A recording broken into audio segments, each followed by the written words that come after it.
ఇక్కడ నేచర్ చాలా గొప్పది. కాలం అన్నిటికీ సమాధానం చెప్పింది. దాంట్లో భాగంగానే జగన్మోహన్ రెడ్డి గారి మీద ఎవరెవరైతే ఏమేమి ఆరోపణలు చేశారో ఆ ఆరోపణలన్నీ ఈరోజు పటాపంచలవుతా ఉంది.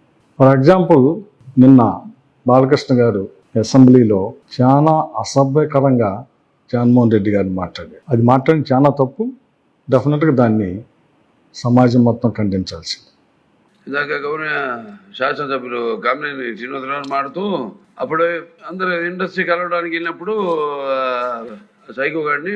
కానీ నేనేమంటానంటే, బాలకృష్ణ గారిని ఆ అహం బహుశా జగన్మోహన్ రెడ్డి గారి మీద ఆపాదించబడ్డ సినిమా పరిశ్రమని జగన్మోహన్ రెడ్డి గారు సరిగ్గా రిసీవ్ చేసుకోలేదని, మర్యాద చేయలేదని, గౌరవించలేదని, స్పందించలేదని జగన్మోహన్ రెడ్డి గారి మీద ఏ రకంగా అయితే ముఖ్యమంత్రిగా ఉన్నప్పుడు ఆరోపణలు చేశారో, దానికి ఈరోజు అదే బాలకృష్ణ చేత, అదే బాలకృష్ణ నోటితో అహంకారంగా మాట్లాడి కామినేని శ్రీనివాస్ మాట్లాడతాం, బాలకృష్ణ మాట్లాడతాం, ఇవన్నీ చూస్తే నేనైతే ఏమనుకుంటున్నానంటే, బహుశా వెంకటేశ్వర స్వామి జగన్ గారి మీద పడ్డ ఏదైతే వీళ్ళు చేసిన ఆరోపణల్ని సమాజానికి, తెలుగు ప్రజలందరికీ తెలియజేసే విధంగా చేశాడు.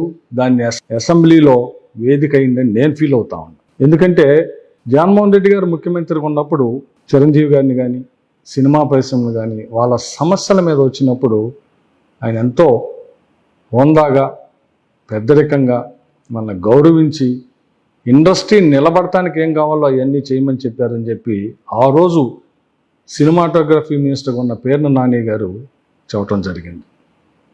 కానీ వీళ్ళేం చేశారు?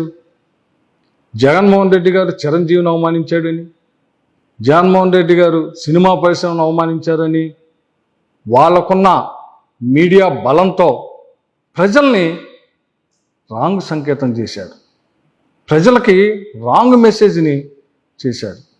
అయితే మనం అనుకోవచ్చు, మరి ఆ రోజు మీరు ఎందుకు ఖండించలేదని.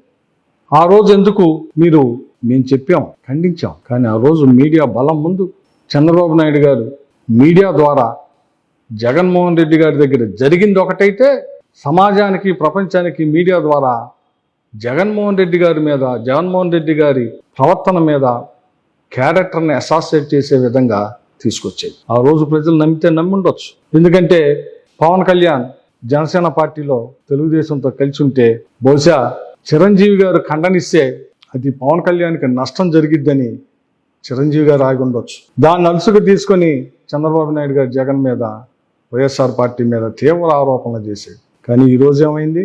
అసెంబ్లీ సాక్షిగా కామినేని శ్రీనివాస్ మాట్లాడితే బాలకృష్ణ గారు ఇంకొక అడుగు ముందుకేసి వాడకూడన్న భాష వాడితే చివరికి చిరంజీవి గారు స్పందించారు. స్వయాన చిరంజీవి గారు ఆ రోజు జరిగిన ఇష్యూని ఒక లెటర్ ద్వారా, అంటే ఈ దేశంలో లేపటం వల్ల ఒక లెటర్ ద్వారా ఆయన తెలియజేశాడు.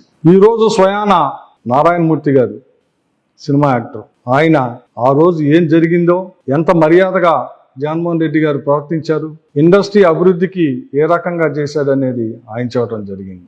అంటే ఈరోజు, అంటే సుమారు ఇది జరిగిన 2 సంవత్సరాల తర్వాత ఈరోజు ప్రజలకి వాస్తవాల్ని, మా ప్రమేయం లేదు, జగన్మోహన్ రెడ్డి గారి ప్రమేయం లేదు, దీంతో వైఎస్ఆర్ పార్టీ ప్రమేయం లేదు. కానీ ఏదైతే జగన్మోహన్ రెడ్డి గారి మీద ఆ రోజు అధికారంలో ఉన్నప్పుడు నిందలేశారో అదే నిందలు ఇదే అసెంబ్లీలో మళ్ళీ జగన్మోహన్ రెడ్డి గారి మీద ఏదో నింద వేయాలని చెప్పి వీళ్ళిద్దరూ మాట్లాడి ఆ వాసుపాలై ఈరోజు జగన్మోహన్ రెడ్డి గారు ముఖ్యమంత్రిగా ఉన్నప్పుడు సినిమా ఇండస్ట్రీ పెద్దలకి ఏ రకంగా మంచి చేశాడు అనేది ఈరోజు వాళ్ళ నోటితో వాళ్ళే, చిరంజీవి గారు కానీ అందరూ ఈరోజు ప్రజలకు తెలియజేశారు. అందుకే నేను చెబుతా ఉంది, కాలం చాలా గొప్పది, కాలానికి మెమరీ పవర్ ఎక్కువ. ఎవడు ఏం చేశాడో మంచిని మంచిగా తీసుకుంటుంది, చెడుని చెడుగా తీసుకుంటుంది. ఆ రోజు జగన్మోహన్ రెడ్డి గారి మీద చెడుని ప్రచారం చేశారు. ఈ రోజు దాన్ని అడ్డు పెట్టుకొని మళ్ళీ అసెంబ్లీలో జగన్మోహన్ రెడ్డి గారిని ఏదో చెయ్యాలనుకొని ఈరోజు ఆ రోజు జరిగిన వాస్తవాలన్నీ ఈరోజు ప్రజలకి తెలియజేసేట్టు కాలం తెలియజేసింది.